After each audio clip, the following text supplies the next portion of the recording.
Hi friends, welcome to the YouTube channel Vasani sir chemistry.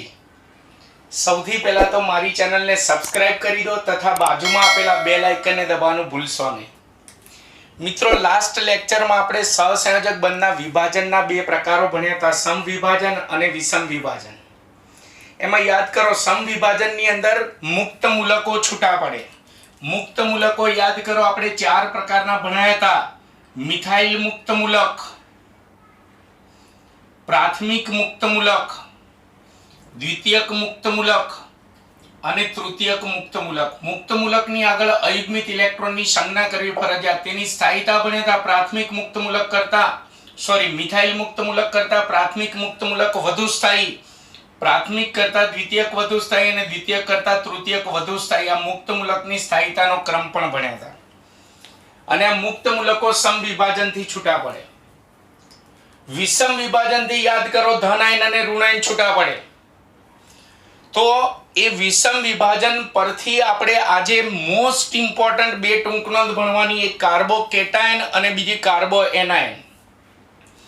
Cation એટલે ધન ion અને anion એટલે ઋણ આયન, એટલે આપણે એક ધન આયનની ટૂંકનોંધ ભણવાની અને એક ઋણ આયનની ટૂંકનોંધ ભણવાની। તો ચાલો આપણે પહેલી ટૂંકનોંધ સ્ટાર્ટ કરીએ, કાર્બો કેટાયન। એનું બીજું નામ છે કાર્બોનિયમ આયન। બંને નામ યાદ રાખજો। કેટાયન ને કેમિસ્ટ્રીમાં ધન આયન કહેવાય, કાર્બો કેટાયન એટલે એમાં ધન વીજભારિત કાર્બન હોય। ટૂંકમાં કાર્બો કેટાયન એ ધન આયન છે, કાર્બો કેટાયન ધન આયન છે। તો વિચારો, ધન આયન હોય તો વિષમ વિભાજનથી જ છૂટો પડે, કેમ કે આપણે ભણી ગયા છે વિષમ વિભાજનથી ધન આયન અને ઋણ આયન છૂટા પડે। તો કાર્બો કેટાયન એ ધન વીજભારિત કાર્બન ધરાવતો ધન આયન છે, તો વિષમ વિભાજનથી જ છૂટો પડતો હોય। તો આપણે તેની વ્યાખ્યા સોલ્વ કરવા માટે પહેલા આપણે એનું ઉદાહરણ આપીશું। ખરેખર પહેલા મુદ્દામાં ઉદાહરણ ના હોય, પહેલા મુદ્દામાં તેની વ્યાખ્યા હોય, પણ વ્યાખ્યા સોલ્વ કરવા માટે આપણે એક ઉદાહરણ પહેલા સમજવું પડશે। દાખલા તરીકે ક્લોરોમિથેન લઉં, CH3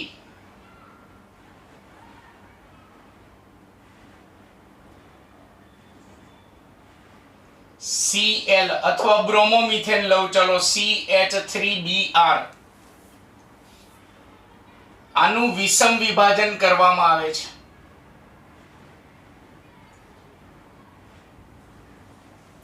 વિષમ વિભાજન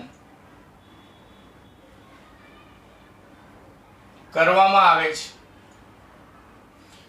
તો અહીંયા વિષમ વિભાજન અહીંયાથી થશે। તો આમાં કાર્બન કરતા બ્રોમિનની વિદ્યુત ઋણતા વધારે છે, એટલે કે આ બંધકારક ઇલેક્ટ્રોન યુગ્મને આકર્ષવાની ક્ષમતા બ્રોમિનની વધારે છે। તો વિષમ વિભાજન યાદ કરો કે આખું ઇલેક્ટ્રોન યુગ્મ બ્રોમિન મેળવશે, એટલે કાર્બનની અંદર ઇલેક્ટ્રોનની ઉણપ સર્જાશે, એટલે કાર્બન ઉપર ધન વીજભાર ઉત્પન્ન થશે। એટલે CH3+ ધન આયન છૂટો પડ્યો અને Br- ઋણ આયન છૂટો પડશે, કારણ કે બ્રોમિને આખું ઇલેક્ટ્રોન યુગ્મ મેળવ્યું। આ પ્રકારના વિભાજનને આપણે વિષમ વિભાજન કહેતા હતા। વિષમ વિભાજનથી આ રીતે ધન આયન અને ઋણ આયન છૂટા પડે। પણ આ રીતે ધન આયન અને ઋણ આયન છૂટા પડે તો એમાંથી આ સ્પીસીઝની વાત કરીએ। સ્પીસીઝ એટલે ઘટક પણ કહેવાય, પરમાણુ પણ કહેવાય, આયન પણ કહેવાય। અહીંયા હું આ ધન આયનને સ્પીસીઝ બોલું એટલે સમજી લેજો, આ ધન આયન।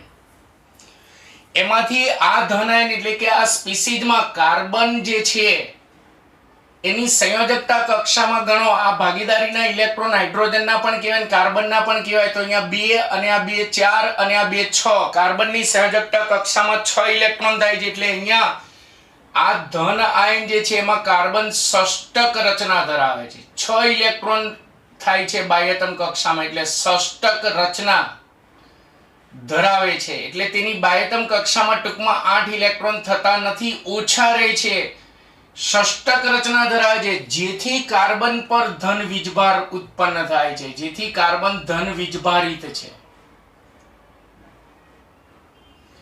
જેથી કાર્બન ધન વીજભારિત છે। તો આવા ધન વીજભારિત કાર્બન કે જે ષષ્ટક રચના ધરાવે છે, બાહ્યતમ કક્ષામાં 6 ઇલેક્ટ્રોન ધરાવે છે, તો આવા ધન આયનને જ કહેવાય છે કાર્બોકેટાયન। કેટાયન એટલે ધન આયન, કાર્બન ધન વીજભારિત છે એટલે એને કહેવાય છે કાર્બોકેટાયન।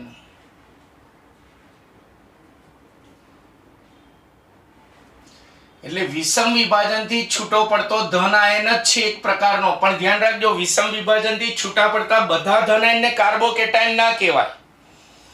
કેવા ધન આયનને કાર્બોકેટાયન કહેવાનું કે જેમાં ધન વીજભારિત કાર્બન ષષ્ટક રચના ધરાવતો હોય, એટલે કે તેની બાહ્યતમ કક્ષામાં 6 ઇલેક્ટ્રોન થતા હોય છે, કાર્બન ધન વીજભારિત હોવો જોઈએ, એવા ધન આયનને જ કાર્બોકેટાયન કહેવાય. તો હું કાર્બોકેટાયનની વ્યાખ્યા બોલું છું. પહેલો મુદ્દો વ્યાખ્યા જે હું લખીશ નહીં. વિષમ વિભાજનથી છૂટી પડતી સ્પીસીઝ એટલે કે છૂટો પડતો ઘટક. વિષમ વિભાજનથી છૂટી પડતી સ્પીસીઝ કે જેમાં કાર્બન ષષ્ટક રચના ધરાવે છે અને તે ધન વીજભારિત છે, આ સ્પીસીઝને કાર્બોકેટાયન કહે છે.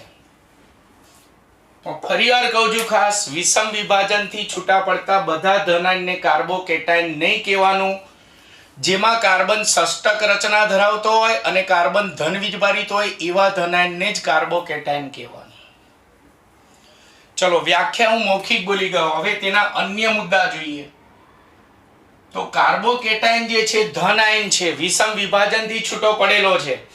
તો ધન આયન હોય કે ઋણ આયન હોય એ કદી લાંબો સમય સુધી ટકે નહીં. ધન આયન હોય ને તે અન્ય પદાર્થ પાસેથી ઇલેક્ટ્રોન યુગ્મ સ્વીકારીને એની સાથે જોડાઈ જાય. ઋણ આયન હોય તો આપીને જોડાઈ જાય, બાકી તરત જ જેવા છૂટા પડે એવા તરત જ જોડાઈ જાય. એટલે તે ખૂબ જ સક્રિય હોય, એ ટકી ના રહે. કાર્બોકેટાયનને આપણે બોટલમાં સાચવાય નહીં, તે ખૂબ જ સક્રિય હોય. તે જેવો છૂટો પડે એટલે તરત જ કોઈની પાસેથી ઇલેક્ટ્રોન યુગ્મ સ્વીકારીને જોડાઈ જાય. તે ખૂબ જ સક્રિય હોય છે.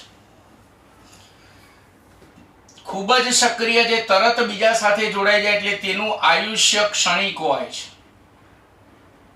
તેનું આયુષ્ય ક્ષણિક હોય છે. બીજું યાદ કરો, લાસ્ટ લેક્ચરમાં આપણે પ્રક્રિયકો બે પ્રકારના ચલાવ્યા હતા, ઇલેક્ટ્રોન અનુરાગી અને કેન્દ્રાનુરાગી.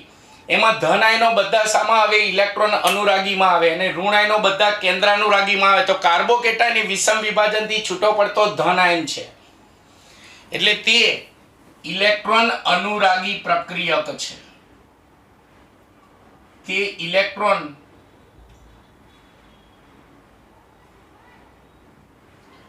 અનુરાગી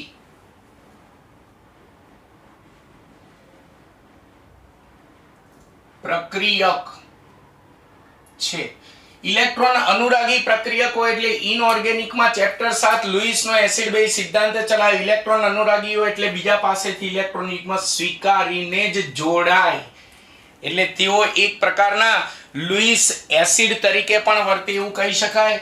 એટલે આપણે કહ્યું હતું ઇલેક્ટ્રોન અનુરાગી પ્રક્રિયકો બધા લુઈસ એસિડ હોય, કેન્દ્ર અનુરાગી હોય બધા લુઈસ બેઝ હોય. લાસ્ટ લેક્ચરમાં ચલાવ્યું. એટલે તેઓ લુઈસ એસિડ તરીકે વર્તે છે. તેઓ લુઈસ એસિડ તરીકે વર્તે છે. આ એની ખાસિયતો થઈ. પેલા વ્યાખ્યા ચલાવી, પછી ખાસિયતો ચલાવી. હવે જેમ આપણે આલ્કાઇલ સમૂહ ધરાવતા મુક્ત મૂલકોના પ્રકારો પાડ્યા હતા, તો એવી રીતે અહીંયા આલ્કાઇલ સમૂહ ધરાવતા હોય તેવા કાર્બોકેટાયનના પ્રકારો મુક્ત મૂલકની જેમ જ આપણે પ્રકારો પાડવાના છે. પણ ફરક એટલો કે મુક્ત મૂલકમાં કાર્બન પાસે વધારાનું એક અયુગ્મિત ઇલેક્ટ્રોન હોય, જ્યારે કાર્બોકેટાયનમાં કાર્બન ધન વીજભારિત હોય. તેવા આલ્કાઇલ સમૂહ ધરાવતા કાર્બોકેટાયનના મુખ્ય આમ 3 પ્રકાર છે મુક્ત મૂલકની જેમ, પણ આપણે આમ 4 પ્રકાર ચલાવીશું. જેમ કે પહેલો પ્રકાર જો અહીંયા ધન વીજભારિત કાર્બન ની સાથે માત્ર 3 હાઇડ્રોજન જોડાયેલા છે, તો આને પ્રાથમિક કાર્બોકેટાયન પણ નહીં કહેવાય, દ્વિતીયક કાર્બોકેટાયન પણ નહીં કહેવાય, તૃતીયક કાર્બોકેટાયન પણ નહીં કહેવાય. માત્ર 3 હાઇડ્રોજન જોડાયેલા છે તો તેને કહેવાશે મિથાઇલ કાર્બોકેટાયન. મુક્ત મૂલકની જેમ જ આપણે કાર્બોકેટાયનના પ્રકારો પાડવાના છે. એટલે ગઈ વખતનો લેક્ચર જે છે યાદ હોવો જોઈએ. Carbocation, methyl carbocation. મુક્ત મૂલકમાં યાદ કરો, એમાં અયુગ્મિત ઇલેક્ટ્રોન ધરાવતા કાર્બનની સાથે માત્ર 3 હાઇડ્રોજન જોડાય તો તેને મિથાઇલ મુક્ત મૂલક કહેતા હતા. અહીંયા ધન વીજભારિત કાર્બનની સાથે માત્ર 3 હાઇડ્રોજન જોડાયેલા હોય તો તેને મિથાઇલ કાર્બોકેટાયન કહેવાય. ચલો બીજું, મુક્ત મૂલકમાં યાદ કરો, અયુગ્મિત ઇલેક્ટ્રોન ધરાવતા કાર્બનની સાથે એક આલ્કાઇલ સમૂહ જોડાયેલો હોય, મિથાઇલ હોય, ઇથાઇલ હોય, પ્રોપાઇલ હોય, બ્યુટાઇલ હોય, ગમે તે એક આલ્કાઇલ સમૂહ જોડાયેલો હોય તો તેને પ્રાથમિક મુક્ત મૂલક કહેતા હતા. અહીંયા ધન વીજભારિત કાર્બનની સાથે એક આલ્કાઇલ સમૂહ જોડાયેલો હોય, એ ગમે તે હોય, મિથાઇલ, ઇથાઇલ, પ્રોપાઇલ, બ્યુટાઇલ, ગમે તે એક આલ્કાઇલ સમૂહ જોડાયેલો હોય તો આને પ્રાથમિક કાર્બોકેટાયન કહેવાય. પછી મુક્ત મૂલકમાં અયુગ્મિત ઇલેક્ટ્રોન ધરાવતા કાર્બનની સાથે બે આલ્કાઇલ સમૂહ જોડાયેલા હોય, સમાન હોય કે જુદા જુદા હોય, બે આલ્કાઇલ સમૂહ જોડાયેલા હોય તો તેને દ્વિતીયક મુક્ત મૂલક કહેતા હતા. તો એ જ રીતે અહીંયા કાર્બોકેટાયનમાં ધન વીજભારિત કાર્બનની સાથે બે આલ્કાઇલ સમૂહ જોડાયેલા હોય, સરખા હોય કે જુદા જુદા હોય, બે આલ્કાઇલ સમૂહ જોડાયેલા હોય તો આને દ્વિતીયક કાર્બોકેટાયન કહેવાય. ફરક એટલો જ, આમાં અયુગ્મિત ઇલેક્ટ્રોન આવે છે, આમાં ધન વીજભારિત કાર્બન આવે છે. એ જ રીતે મુક્ત મૂલકમાં અયુગ્મિત ઇલેક્ટ્રોન ધરાવતા કાર્બનની સાથે ત્રણ આલ્કાઇલ સમૂહ જોડાયેલા હોય, સરખા હોય કે જુદા જુદા હોય તો તેને આપણે તૃતીયક મુક્ત મૂલક કહેતા હતા. તો એ જ રીતે અહીંયા ધન વીજભારિત કાર્બન જે છે એની સાથે ત્રણ આલ્કાઇલ સમૂહ જોડાયેલા હોય તો તેને તૃતીયક કાર્બોકેટાયન કહે છે. એટલે મુક્ત મૂલકની જેમ જ અહીંયા પ્રકાર પડશે. ત્રણ હાઇડ્રોજન જોડાયેલા હોય માત્ર તો મિથાઇલ કાર્બોકેટાયન, એક આલ્કાઇલ સમૂહ જોડાય તો પ્રાથમિક કાર્બોકેટાયન, બે આલ્કાઇલ સમૂહ જોડાયેલા હોય તો દ્વિતીયક કાર્બોકેટાયન, ત્રણ આલ્કાઇલ સમૂહ જોડાયેલા હોય તો તૃતીયક કાર્બોકેટાયન. આ રીતે મુક્ત મૂલકની જેમ આલ્કાઇલ સમૂહની સંખ્યાના આધારે કાર્બોકેટાયનના પ્રકારો પડે છે. હવે કાર્બોકેટાયનની સ્થાયીતાની વાત કરીએ. સ્થાયીતા, આપણે હાઇપર કોન્જ્યુગેશન અસર જે છે આગળ જતા આવે છે, પણ આપણે આની સ્થાયીતા હાઇપર કોન્જ્યુગેશન અસરના બદલે ધન પ્રેરક અસર, જેને સંજ્ઞામાં લખાય પ્લસ આઈ અસર, આ પણ હજી આગળ જતા નેક્સ્ટ લેક્ચરમાં આવશે. આના આધારે આપણે એની સ્થાયીતા સમજાવીશું. તો સમજો અહીંયા રફકામમાં, કારણ કે તમારે તો ડાયરેક્ટ મુદ્દામાં લખવાનું છે, હું અહીંયા થોડું ડીપમાં સમજાવું છું. ધન વીજભારિત કાર્બન છે, બરાબર સમજો ખાસ. ચલો અહીંયા ટૂંક નોંધમાં જ સમજાવું. તમારે આટલું બધું ડીપમાં નથી લખવાનું, તમારે પેમ્ફલેટમાં લખ્યું છે ને એટલું જ લખવાનું. આ ધન વીજભારિત કાર્બન છે, અત્યારે હું એક આલ્કાઇલ સમૂહ જોડું છું. તો તમારે આગળ જતા નેક્સ્ટ લેક્ચરમાં આવશે કે કોઈ પણ આલ્કાઇલ સમૂહ જે હોય એ ધન પ્રેરક અસર દર્શાવે, એટલે કે પ્લસ આઈ અસર દર્શાવે. ધન પ્રેરક અસર દર્શાવે.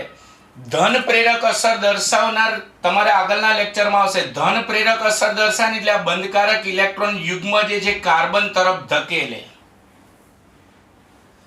એટલે આ ધન વીજભારિત કાર્બનને ઇલેક્ટ્રોન યુગ્મ મળે એટલે કાર્બન પરનો ધન વીજભાર ઘટે. આલ્કાઇલ સમૂહની ધન પ્રેરક અસરના કારણે કાર્બન પરનો ધન વીજભાર ઘટે. ધન વીજભાર ઘટે.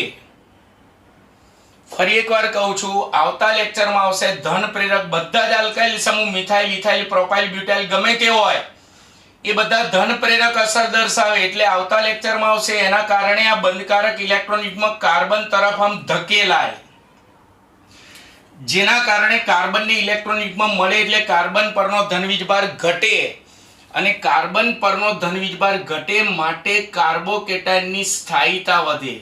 હંમેશા કોઈ પણ આયન હોય એના ઉપર ધન વીજભાર હોય કે ઋણ વીજભાર હોય, વીજભાર ઘટે ને તો તેની સ્થાયીતા વધે, વીજભાર ઘટે તો સ્થાયીતા વધે, વીજભાર ઘટે તો સ્થાયીતા વધે.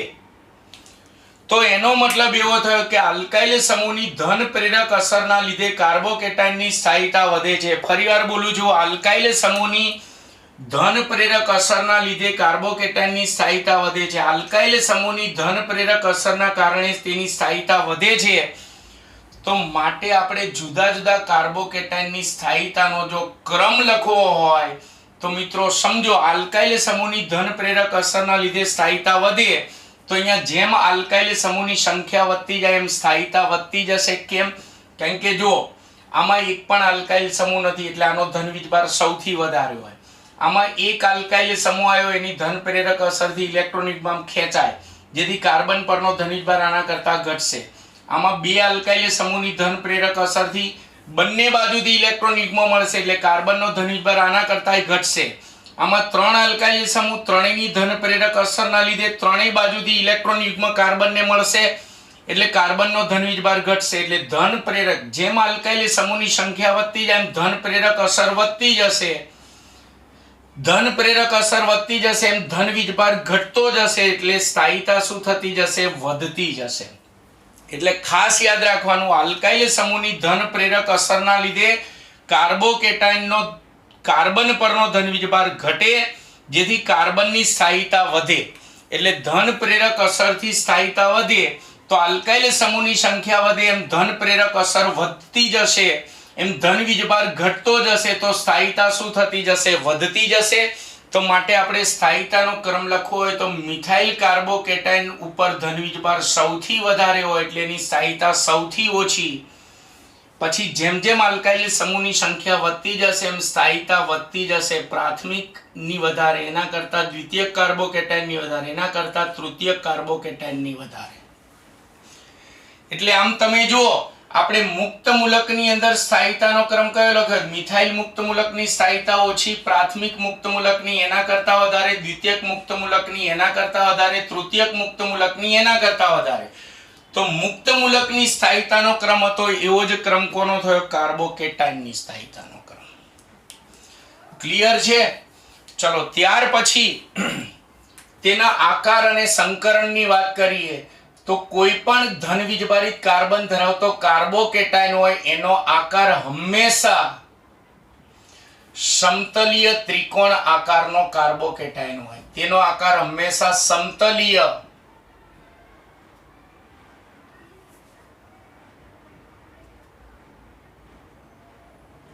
ત્રિકોણ હોય છે.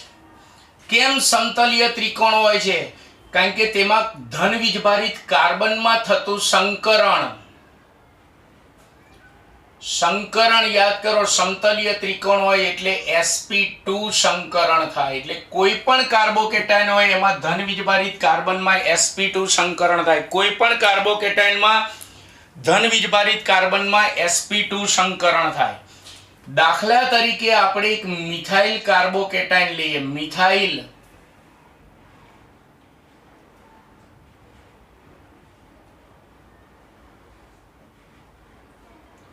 કાર્બોકેટાયનની આકૃતિ દોરીએ એના આકારની.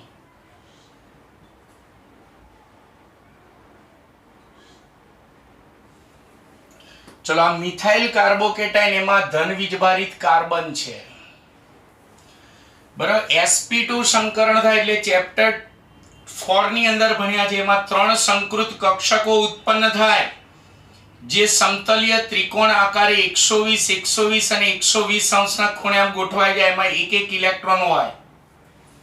હવે મિથાઇલ કાર્બોકેટાયનમાં 3 હાઇડ્રોજન છે તો એની સાથે હાઇડ્રોજનની 1s કક્ષક આ રીતે સંમિશ્રણ પામે એટલે કે એક એક ઇલેક્ટ્રોનની ભાગીદારી કરે જેથી 3 CH સિગ્મા બંધ બને. એક CH સિગ્મા બંધ આ બાજુ બનશે સમતલીય ત્રિકોણાકાર એક જ સમતલમાં. 3 CH સિગ્મા બંધ એક આ બાજુ બનશે એક આ બાજુ બનશે. આપણી તરફ હોય એટલે એને ઘન ફાચર બંધ વડે દર્શાવવાનો. ઘન ફાચર બંધને આપણે એકદમ પાતળા ત્રિકોણ વડે દર્શાવવાનું આપણે એવું કહેલું છે. આ પણ CH સિગ્મા બંધ છે પણ આ સમતલમાં આપણી તરફ છે એટલે એને ઘન ફાચર બંધ વડે દર્શાવ્યું.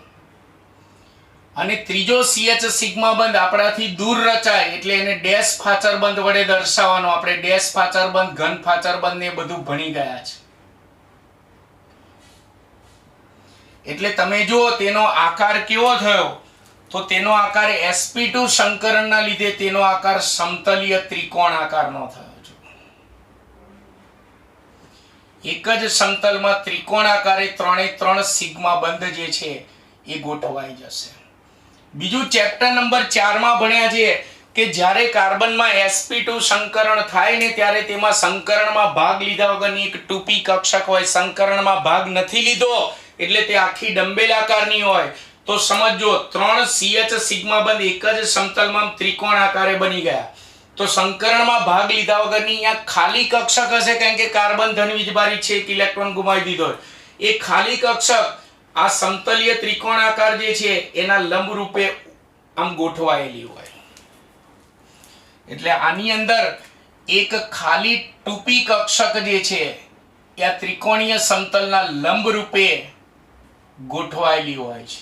મિત્રો, પેમ્ફલેટની અંદર કાર્બોકેટાઇનના છેલ્લા મુદ્દાની અંદર પ્રિન્ટિંગ મિસ્ટેક છે, સેજ સુધારજો. બાકીની બે ખાલી કક્ષક નહીં, બાકીની એક ખાલી કક્ષક, એવું લખજો, બાકીની એક ખાલી 2p કક્ષક સમતલના લંબ રૂપે ગોઠવાય. પેમ્ફલેટમાં ભૂલથી મારે 2 લખાઈ ગયું છે, 1 કરી નાખજો. એ રીતે આ રીતે પ્રાથમિક કાર્બોકેટાઇન હોય તો HH અને R જોડાયેલો હોય, દ્વિતીયક હોય તો HRR જોડાયેલો હોય, તૃતીયક હોય તો RRR જોડાયેલો હોય. બાકી બધાનો આકાર સમતલીય ત્રિકોણ હોય, સંકરણ sp2 થાય અને ખાલી 2p કક્ષક જે છે સમતલના લંબ રૂપે ગોઠવાયેલી હોય. આ કાર્બોકેટાઇન થયો. ટૂંકમાં એટલું યાદ રાખજો, કાર્બોકેટાઇન એ વિષમ વિભાજનથી છૂટો પડતો ધન આયન જ છે. એ ખૂબ જ સક્રિય હોય, તરત બીજા સાથે જોડાઈ જાય એટલે તેનું આયુષ્ય ક્ષણિક હોય. ધન આયન છે એટલે ઇલેક્ટ્રોન અનુરાગી હોય, ઇલેક્ટ્રોન અનુરાગી હોય એટલે ઇલેક્ટ્રોન મેળવીને જોડાય એટલે તે લુઈસ એસિડ હોય. આ કાર્બોકેટાઇનના પ્રકારો, આલ્કાઇલ સમૂહની સંખ્યાના આધારે તેના પ્રકારો અને તેની સ્થાયીતાનો ક્રમ. ધન પ્રેરક અસર નેક્સ્ટ લેક્ચરમાં આવશે. ચલો, હવે આ જ રીતે કાર્બો એનાયનની ટૂંક નોંધ ભણવાની. બંને ટૂંક નોંધ મોસ્ટ આઈએમપી તમારે આગળ જતા ઓર્ગેનિક માટે. કાર્બો એનાયન, જો કેટાયન એટલે ધન આયન, એનાયન એટલે ઋણ આયન, પણ કાર્બો કેટાયન એટલે કાર્બન, એમાં ધન વીજભારિત કાર્બન હોય. કાર્બો એનાયન એટલે એમાં ઋણ વીજભારિત કાર્બન હોય. બંને નામ યાદ રાખજો. એક કાર્બો એનાયન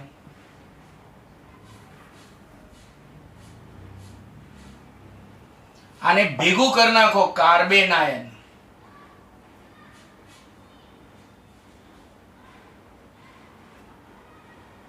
ચલો, એની ટૂંક નોંધ હવે આપણે ભણીશું.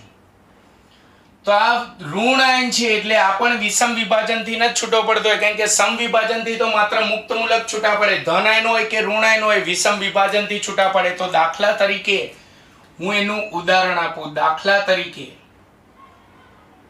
ચલો ચોપડી મુજબ હું ઉદાહરણ આપું. દાખલા તરીકે CH3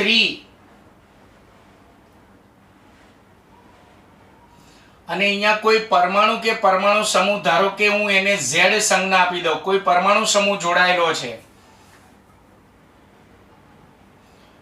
વિષમ વિભાજન થાય છે.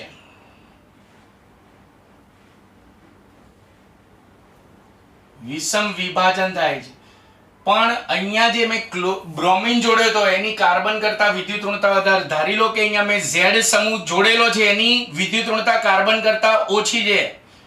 Z ની વિદ્યુત ઋણતા ઓછી છે એટલે એનો મતલબ કાર્બનની વિદ્યુત ઋણતા વધારે છે, એટલે અહીંયાથી વિષમ વિભાજન થાય. તો કાર્બનની વિદ્યુત ઋણતા વધારે એટલે આખું ઇલેક્ટ્રોન યુગ્મ કાર્બન મેળવશે.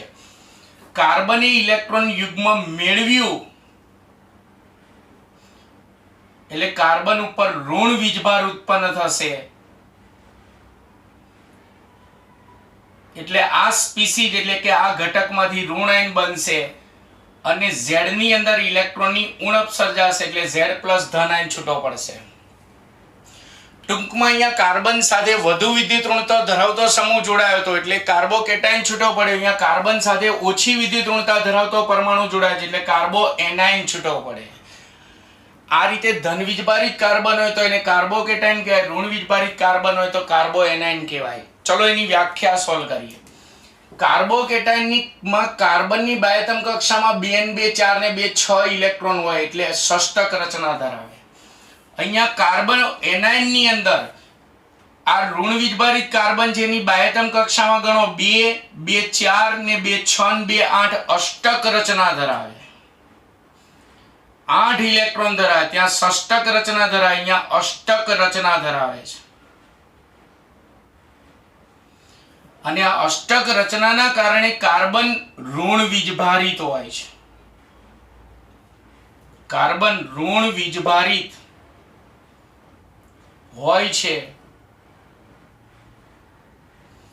આવી સ્પીસીઝને કાર્બો એનાયન અથવા કાર્બેનાયન કહે છે. હું કાર્બો એનાયન લખું છું અલગ અલગ. આવી સ્પીસીઝને કાર્બો એનાયન કહે છે.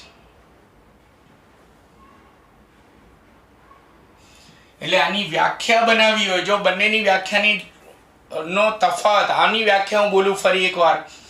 વિષમ વિભાજનથી છૂટી પડતી સ્પીસીઝ કે જેમાં કાર્બન ષષ્ટક રચના ધરાવે છે અને તે ધન વીજભારિત છે, આવી સ્પીસીઝને કાર્બોકેટાયન કહે છે. જ્યારે અહીંયા વિષમ વિભાજનથી છૂટી પડતી સ્પીસીઝ એટલે ઘટક, વિષમ વિભાજનથી છૂટી પડતી સ્પીસીઝ જેમાં કાર્બન અષ્ટક રચના ધરાવે છે અને તે ઋણ વીજભારિત હોય છે, આવી સ્પીસીઝને કાર્બોએનાયન કહે છે. મેં હમણાં કીધું આ ધન આયન છે એટલે સામેવાળા પાસેથી તરત ઇલેક્ટ્રોન યુગ્મ મેળવીને જોડાઈ જાય એટલે તે ખૂબ જ સક્રિય, તેનું આયુષ્ય ક્ષણિક હોય. આ ઋણ આયન છે એટલે આ પણ સક્રિય હોય, આયુષ્ય ક્ષણિક હોય. કેમ? કારણ કે એની પાસે વધારાનું યુગ્મ છે એટલે સામેવાળાની ઇલેક્ટ્રોન યુગ્મ આપીને તરત જોડાઈ જાય. એટલે જો ડિફરન્સ આની અંદર, આની લાક્ષણિકતા તે ખૂબ જ સક્રિય છે, આયુષ્ય ક્ષણિક. તો આની અંદર કાર્બોએનાયન પણ તે ખૂબ જ સક્રિય હોય છે. તે ખૂબ જ સક્રિય હોય છે. તેનું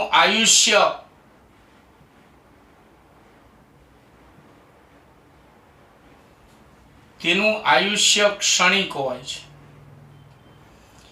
બીજું આપણે લાસ્ટ લેક્ચર યાદ કરો, પ્રક્રિયકોના પ્રકારો.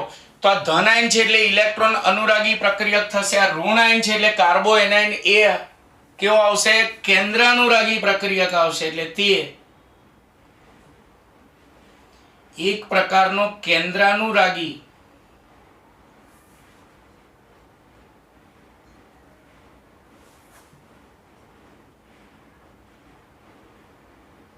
પ્રક્રિયક છે.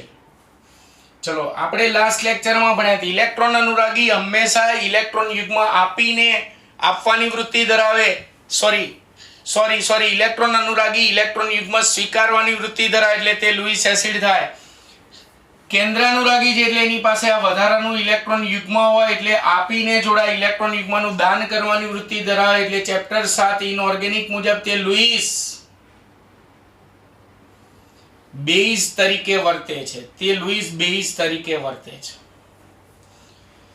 પછી જેમ મુક્ત મૂલક અને કાર્બોકેટાયનમાં આલ્કાઇલ સમૂહની સંખ્યાના આધારે આલ્કાઇલ સમૂહ ધરાવતા મુક્ત મૂલકો, આલ્કાઇલ સમૂહ ધરાવતા કાર્બોકેટાયનના પ્રકારો પાડ્યા. તો એવી રીતે આલ્કાઇલ સમૂહ ધરાવતા કાર્બોએનાયનના પ્રકારો, આલ્કાઇલ સમૂહ ધરાવતા કાર્બોએનાયનના પ્રકારો સેમ ટુ સેમ, પણ ફરક એટલો જો મુક્ત મૂલકમાં અહીંયા વધારાનું અયુગ્મિત ઇલેક્ટ્રોન આવે, કાર્બોકેટાયનમાં અહીંયા ધન આયન આવે. તો કાર્બોએનાયનમાં વધારાનું ઇલેક્ટ્રોન યુગ્મ આવે ને કાર્બન ઋણ વીજભારિત હોય એટલે આમાં 2% ઋણ વીજભાર કરવો ફરજિયાત. તો આપણે 4 પ્રકારો ભણીએ. પહેલો પ્રકાર ઋણ વીજભારિત કાર્બનની સાથે માત્ર 3 હાઇડ્રોજન જોડાયેલા હોય. જો કમ્પેરિઝન કરતા રહેજો, મુક્ત મૂલક, કાર્બોકેટાયન અને કાર્બોએનાયન ત્રણેયના પ્રકારોની કમ્પેરિઝન કરતી જવાની. આમાં ધન વીજભારિત કાર્બન સાથે 3 હાઇડ્રોજન છે એટલે મિથાઇલ કાર્બોકેટાયન. અહીંયા ઋણ વીજભારિત કાર્બનની સાથે માત્ર 3 હાઇડ્રોજન છે એટલે મિથાઇલ કાર્બોએનાયન.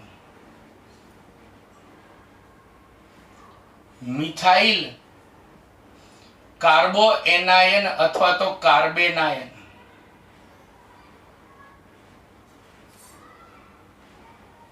ચલો પછી આની જેમ જ જો અહીંયા ઋણ વીજભારિત કાર્બનની સાથે એક આલ્કાઇલ સમૂહ જોડાયેલો હોય, એ આલ્કાઇલ સમૂહ ગમે તે હોય, મિથાઇલ, ઇથાઇલ, પ્રોપાઇલ, તો આને પ્રાથમિક કાર્બેનાયન કહે છે. એ જ રીતે જો 2 આલ્કાઇલ સમૂહ જોડાયેલા હોય ઋણ વીજભારિત કાર્બનની સાથે, એ સરખા પણ હોય, જુદા જુદા પણ હોઈ શકે. ટૂંકમાં 2 આલ્કાઇલ સમૂહ જોડાયેલા હોય તો આને દ્વિતીયક કાર્બેનાયન કહે છે. અને એ જ રીતે જો 3 આલ્કાઇલ સમૂહ જોડાયેલા હોય ઋણ વીજભારિત કાર્બનની સાથે તો આને તૃતીય કાર્બન આયન કહે છે. એટલે તમે વિચારો ગઈ વખતે ચલાયેલું મુક્ત મૂલક, આજે ચલાયેલ કાર્બોકેટાયન અને કાર્બોએનાયન, એના પ્રકારો 4 યાદ રાખવાના. હવે અહીંયા સ્થાયીતાનો ક્રમ આપણે હાઇપર કોન્જ્યુગેશન અસર જે છે એના ઉપરથી નહીં, ધન પ્રેરક અસર પરથી આપણે સમજાવીશું. ધન પ્રેરક અસર આવતી વખતે આવશે. ચલો આની જેમ હું થોડું ડીપમાં સમજાવું, તમારે પેમ્પલેટની જેમ ડાયરેક્ટ મુદ્દો લખવાનો છે. આમાં ધન પ્રેરક અસરના કારણે સ્થાયીતા વધી છે, તો આમાં શું થશે? જો આમાં કાર્બન ઋણ વીજભારિત છે, ધારી લો કે આની સાથે એક આલ્કાઇલ સમૂહ R જોડાયેલો છે. જોજો બરાબર સમજજો. આલ્કાઇલ સમૂહ હંમેશા કઈ અસર દર્શાવે? તો ધન પ્રેરક અસર, જેને સંજ્ઞામાં લખાય +I અસર. ચલો એના કારણે તે શું કરે? તો આ બંધકારક ઇલેક્ટ્રોન યુગ્મ કાર્બન તરફ ધકેલે. તો આમાં પણ બંધકારક ઇલેક્ટ્રોન યુગ્મ કાર્બન તરફ ધકેલે. પણ આમાં કાર્બન ધન વીજભારિત છે, એટલે કાર્બન તરફ ઇલેક્ટ્રોન યુગ્મ ધકેલાય એટલે કાર્બન પરનો ધન વીજભાર ઘટી જાય. પણ અહીંયા કાર્બન ઋણ વીજભારિત છે, એટલે આ ઇલેક્ટ્રોન યુગ્મ કાર્બન તરફ આમ ધકેલાય એટલે કાર્બન પરનો ઋણ વીજભાર વધી જાય. ત્યાં ધન વીજભાર ઘટે છે. ધન પ્રેરક અસરના કારણે અહીંયા ધન વીજભાર ઘટે છે, અહીંયા ધન પ્રેરક અસરના કારણે ઋણ વીજભાર વધે છે. મેં તમને હમણાં જ કીધું, કોઈ પણ વીજભાર હોય, ધન વીજભાર હોય કે ઋણ વીજભાર, વીજભાર ઘટે ને તો સ્થાયીતા વધે, પણ અહીંયા તો વીજભાર વધ્યો તો સ્થાયીતા ઘટી. તો ઋણ વીજભાર વધે છે માટે સ્થાયીતા ઘટે છે. એટલે ખાસ યાદ રાખજો, કાર્બોકેટાયનમાં ધન પ્રેરક અસરના કારણે સ્થાયીતા વધે, જ્યારે કાર્બોએનાયનમાં ધન પ્રેરક અસરના લીધે સ્થાયીતા ઘટે. એટલે તમે જુઓ, જેમ આલ્કાઇલ સમૂહની સંખ્યા વધતી જશે તેમ તેમ ધન પ્રેરક અસર વધતી જશે, અને ધન પ્રેરક અસરના કારણે ઋણ વીજભાર વધતો જાય. એટલે ઋણ વીજભાર વધતો જશે. આના કરતા આના ઉપર ઋણ વીજભાર વધારે, આના કરતા આના ઉપર ઋણ વીજભાર વધારે, આના કરતા આના ઉપર ઋણ વીજભાર વધારે હોય. ઋણ વીજભાર વધતો જાય એમ સ્થાયીતા શું થતી જશે? ઘટતી જશે. એટલે આના કરતા ઉલટું આવશે કે જો આપણે સ્થાયીતાનો ક્રમ લખીએ તો કાર્બેનાયનમાં મિથાઇલ કાર્બેનાયનની સ્થાયીતા સૌથી વધારે, પછી ઋણ વીજભાર વધતો જશે, ધન પ્રેરક અસરના કારણે ઋણ વીજભાર વધતો જશે, એટલે સ્થાયીતા જે છે સ્થાયીતા ઘટતી જશે. એટલે મિથાઇલ કાર્બેનાયન કરતા પ્રાથમિક કાર્બેનાયનની સ્થાયીતા ઓછી, પ્રાથમિક કરતા દ્વિતીયક કાર્બેનાયનની સ્થાયીતા ઓછી, દ્વિતીયક કરતા તૃતીયક કાર્બેનાયનની સ્થાયીતા ઓછી. એટલે સ્થાયીતાના ક્રમમાં ગઈ વખતે ચલાવી તે યાદ કરો, મિથાઇલ મુક્ત મૂલકની સ્થાયીતા ઓછી, એના કરતા પ્રાથમિક મુક્ત મૂલકની વધારે, એના કરતા દ્વિતીયક મુક્ત મૂલકની વધારે, એના કરતા તૃતીયક મુક્ત મૂલકની વધારે. આમે ગઈ વખતે ચલાવી તો મુક્ત મૂલકની સ્થાયીતાનો ક્રમ.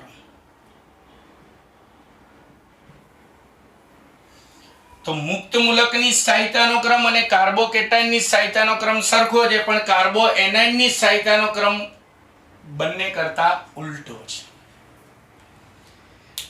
તો મિત્રો ટૂંકમાં કાર્બોકેટાયન એટલે વિષમ વિભાજનથી છૂટો પડતો એક પ્રકારનો ધનાયન છે, કાર્બોએનાયન એટલે વિષમ વિભાજનથી છૂટો પડતો એક પ્રકારનો ઋણાયન છે. પણ ખાસ ધ્યાન રાખવાનું, અહીંયા વિષમ વિભાજનથી છૂટા પડતા બધા ધનાયનને કાર્બોકેટાયન ના કહેવાય.